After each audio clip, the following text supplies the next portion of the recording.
Some say they've seen him around the Swansea streets and walking around his childhood home, strolling around the Mumbles. But I don't believe that.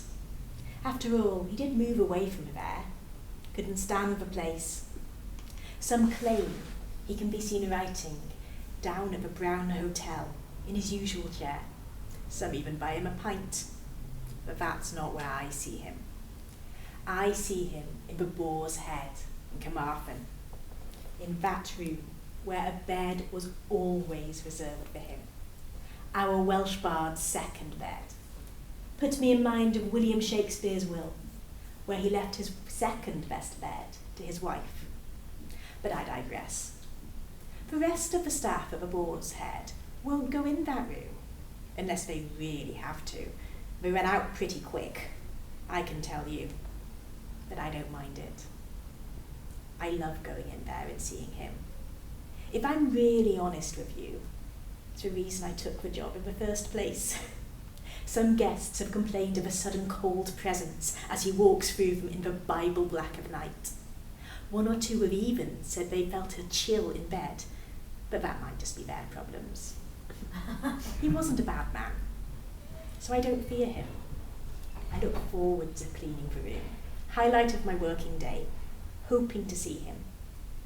Sometimes I feel he's there, but not visible. Other days I'm sure I can see him. I talk to him whilst I'm there.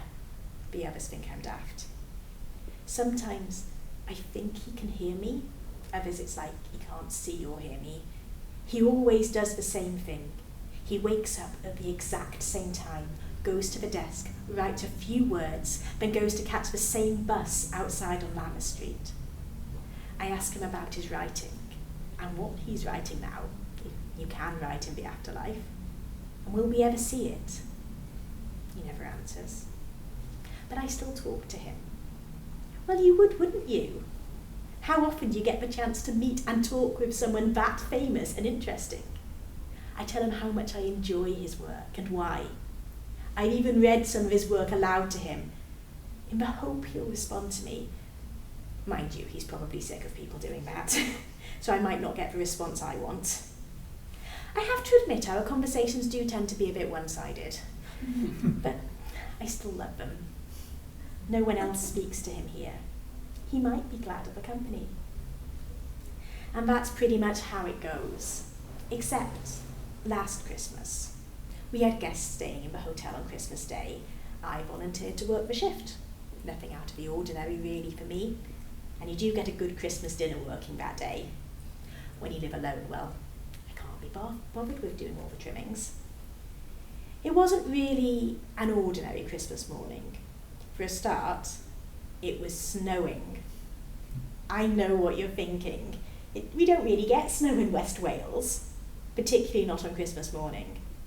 I don't mean it was proper snow, just those few spots in the air that just about wet the pavement when they land. The promise of snow, that's just enough to excite children with the magical possibilities of Christmas. And the air had a fresh crispness to it, and an energy that made you feel good to be alive. When I entered the pub, the smell of Christmas hit me, the earthy pine scent from the tree. Mind you, that might have just been the wood polish. And the heavy hot aroma of turkeys that were well on their way to being roasted. And as I went into the kitchen to wish everybody a happy Christmas, the heady mix of herb stuffing, Christmas pudding, mince pies and brandy all rushed to me and clung to me like decorations on a Christmas tree. I love the smell of Christmas kitchens, especially when I'm not the one cooking. I went up to clean the room, and there he was, as usual. Except more so, if you know what I mean. He seemed more visible somehow. Well, I thought all my Christmases had come at once. This could be my big chance to have a two-way conversation with him. After all this time, I wasn't going to be stopped. So I started talking to him and asking him to write.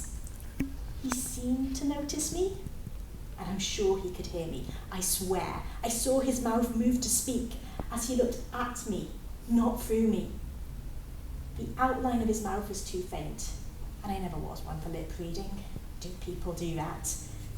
But I'm sure he was saying something. I wish I knew what. Then he turned back to the desk and started writing again. I thought, now or never, grabbed some of the hotel stationery and shoved it under his pen, and watched and hoped. He wrote for what seemed like ages. My childhood hero, my genius at work. Then he suddenly stopped, put his pen away, headed to the door, and vanished through it. He always does that, at the exact same time, to head for the bus. Only this time, I swear he said goodbye to me. Well, to be honest, it could have been anything.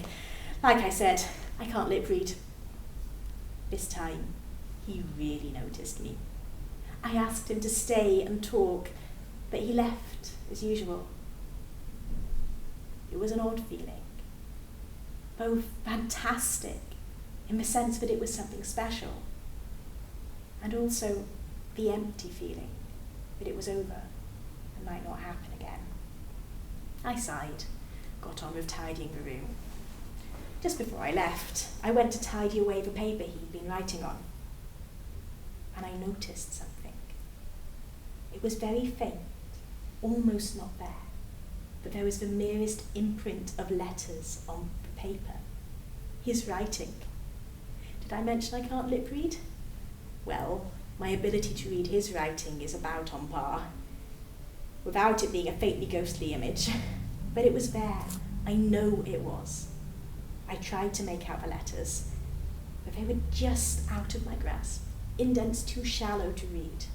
I tried tilting the paper, squinting, putting it under the lamp, everything short of standing on my head with one eye open doing the fandango. Nothing. But I knew it was there.